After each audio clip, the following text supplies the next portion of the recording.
A few days ago, nag-message sa amin si teacher sa group chat ng mga parents na meron daw silang kaklase na nagkaroon ng hand, foot, and mouth disease. So, ayun, nahawa si Tantan. Hindi ko naman sinisisi yung bata kasi hindi mo naman madidetect agad kung meron ka di ba? Pero ayun, nakakalungkot lang at ingatan niyo yung mga anak niyo kasi uso na naman yan ngayon. Itong bata pa naman na 'to, hindi nakakatulog ng hindi ako katabi at parehas kami na talagang laging nagha-hug sa isa't isa kasi yun ang love language namin. Paggising sa umaga, sa tanghali, pagpagod, at lahat ng oras. Hindi ko alam kung sa pamilya lang namin ito pero tuwing magpapasukan talaga, ay, halos buwan-buwan na may sakit ang mga bata. Kundi ubo, tonsillitis, kung ano-ano pa. Madalas pabalik-balik lang ng ubo kasi may mga asthma rin tong ng dalawa tsaka may mga allergies. So, ayun, napapagod na rin akong painumin sila ng antibiotic kasi natatakot din ako sa pwedeng maging side effect nun sa mga katawan nila. Kaya, ayun, sumusubok na ako kahit papaano nitong mga organic. At madalas talaga, isa sa lagi kaming meron sa bahay ay itong honey. Kasi masarap naman siya at napapakain ko naman sa mga bata.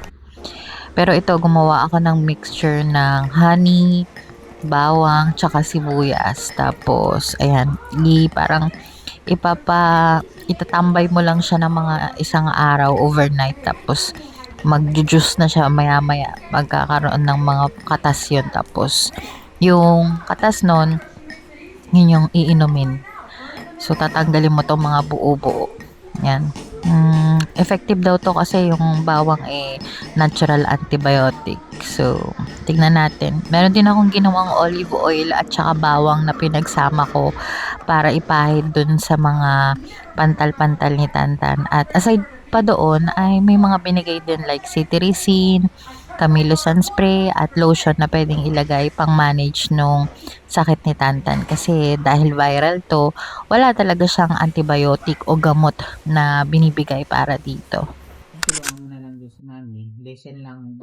12 days. 12 days. Okay?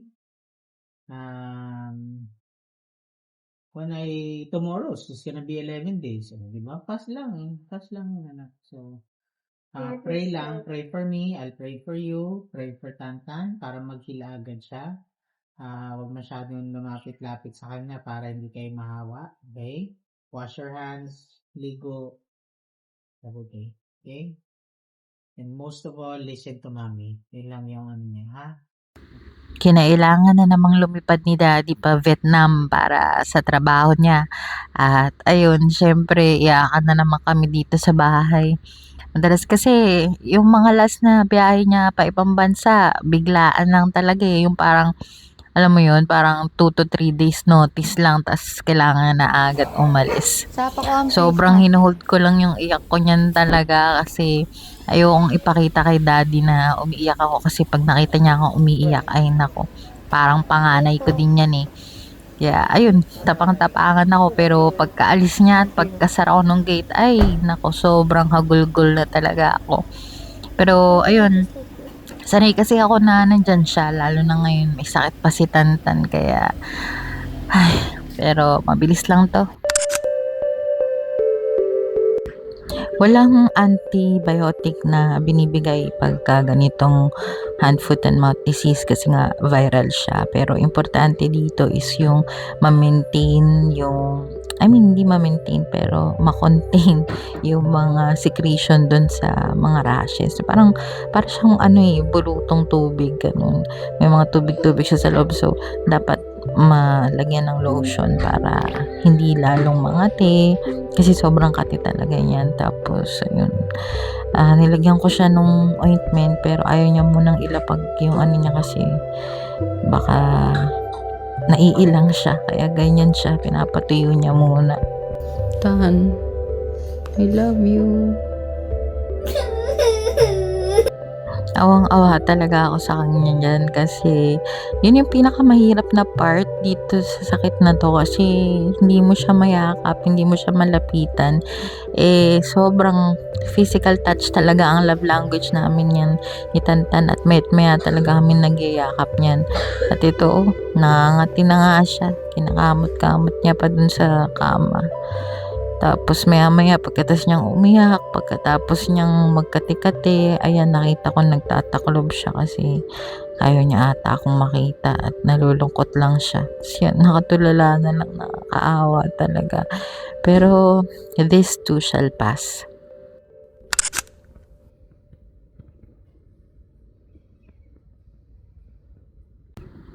Araw-araw kong ino-observe yung mangyayari dun sa mga rashes niya. Actually, parang hindi siya rashes, eh. Ano siya, parang pula-pula na may laman sa loob, gano'n siya. Kasi gusto kong makita kung nag-i-improve ba or ano, at yun, ginawan ko siya ng corner dito para diyan siya kakain, diyan yung mga gamit niya at hindi nakahalo sa amin. Kailangan talaga 'pag ganitong may mga sakit sa bahay, lumaban ang aking immune system. Kaya ito ang tini-take kong vitamins kapagka kailangan ng malakasang resistensya.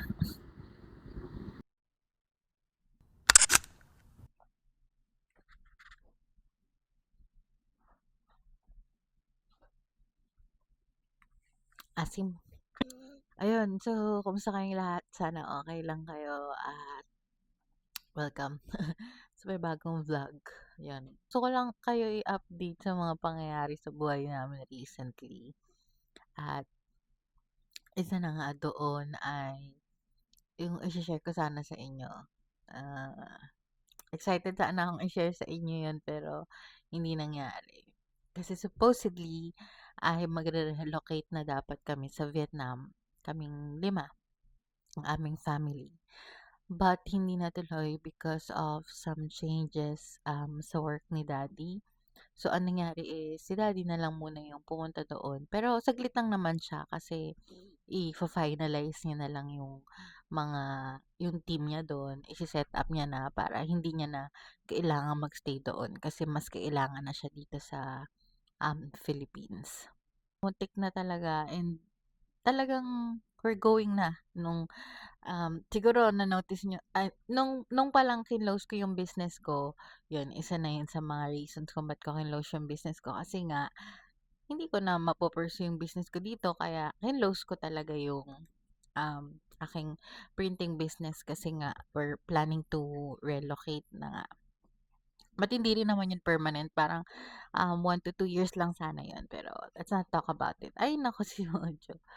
Ayan, gusto makipaglaro, eh, ganyan kasi yan 'pag umaga. Siguro mga buong February or ano, 'yan, sobrang nag-aasikaso kami ng maraming bagay.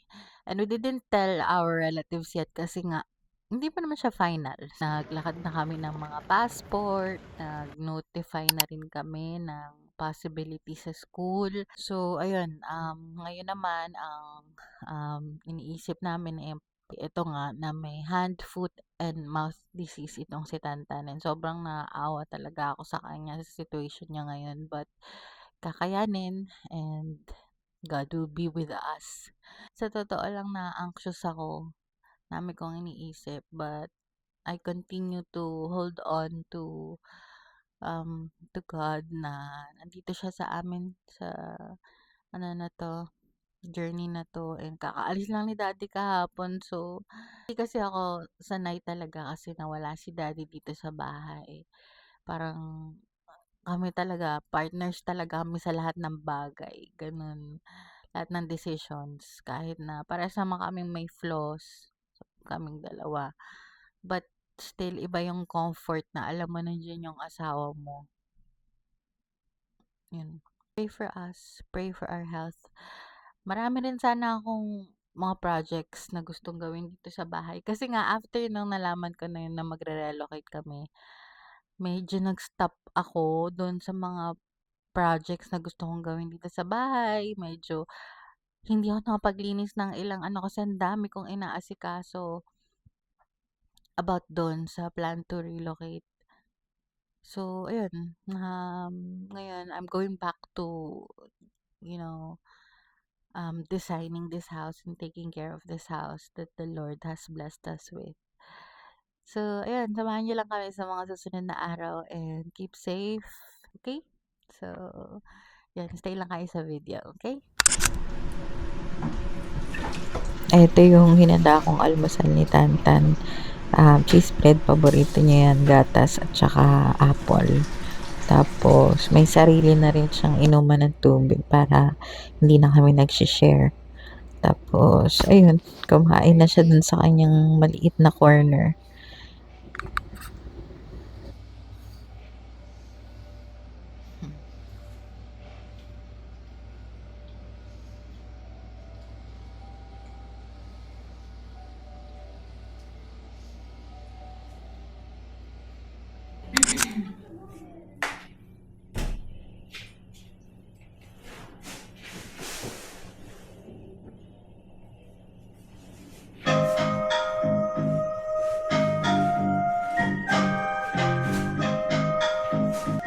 Ayan na nga, lumalabas na yung epekto ng Berocca. Gusto ko yung Berocca sa ganitong sense kasi pag uminom ako noon kahit gaano ako ka-anxious, pagkatapos niyan mamaya-maya energetic na ako. So bukod sa vitamin C ay nakaka-feel good din yun. Meron doon. Vitamins naman yun, di ba? Legit naman yun. Legal yun. So, ayun, maglilinis lang ako saglit dito sa baba kasi mamaya mag-aasikaso na ulit sa mga bata. Tapos, ayun, tuloy-tuloy lang, samahan nyo lang ako maglinis-linis dito tsaka mag-sound trip. Nung bata ako, iba-iba yung mga tugtugan namin nun. Depende sa mood, ganyan. Pero mahilig ako nun sa mga reggae na mga kanta, tapos mga rock, ganun. Tapos yung dalawang kapatid, mahilig naman yun sa mga parang hip-hop or R&B yan. So, kaya wala talaga ako, hindi ako nag-stick nun sa isang genre lang. Emo for life, ganun. Metal for life, hindi ganun. Paiba-iba, depende nga sa mood eh. Ang kulit ko naman. Bali, kung ano yung patutugtugin, kung maganda sa tenga, ganyan. Pero nung mga dati, di ba, may mga labanan pa yan eh, kung ano yung mas cool. Pero sa bahay namin nun, iba-iba talaga yung tugtugan. Yung nanay ko nun, mga rock din, mga Queen, ganyan. Beatles, yung tatay ko, mahilig sa ganun. Tapos yung mga kapatid ko, mahilig sa mga R&B, Usher, Justin Timberlake, ganyan. So, ano lang kami, take turns lang kami sa tugtugan. Pero madalas talaga, kapag maglilinis kami ng bahay, magpo-play muna kami ng music para may energy, para ganahan maglinis ng bahay. Kayo din ba ganun? So, ayun, salamat sa panonood dito sa video ko. Kay magalala, kayang-kaya to, lalagpasan lang natin to. Hindi tayo tatambay. At moving forward sa mga susunod na vlogs, ingat kayo palagi at God bless. Bye-bye.